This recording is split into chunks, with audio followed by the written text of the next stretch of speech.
Siyasetle məşğulam çünki mənim missiyam biraz yekə çıxmasın budur.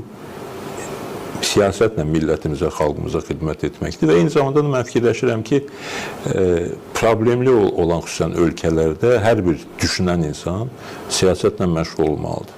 Əvvəl ona görə ki, necə deyərlər, sən siyasətlə məşğul deyilsənsə, siyasət səndən məşğul olacaq.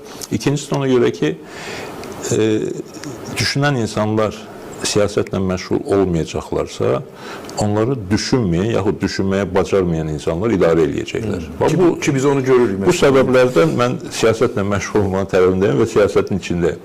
Təşəkkür edirəm. İsa bəyin dediyi çox önəmli bir məqamdır. Əziz tamaşaçılar, siyasətdən aralanmayıb, İsa bəy siyasətin elə tam mərkəzindədir və düşünməyən insanlar, yəni siyasətdən uzaq olan toplumlar, biraz da böyük qloballaşacaq, bunları həmişə çətinliklər və hətta faciələr gözləyir.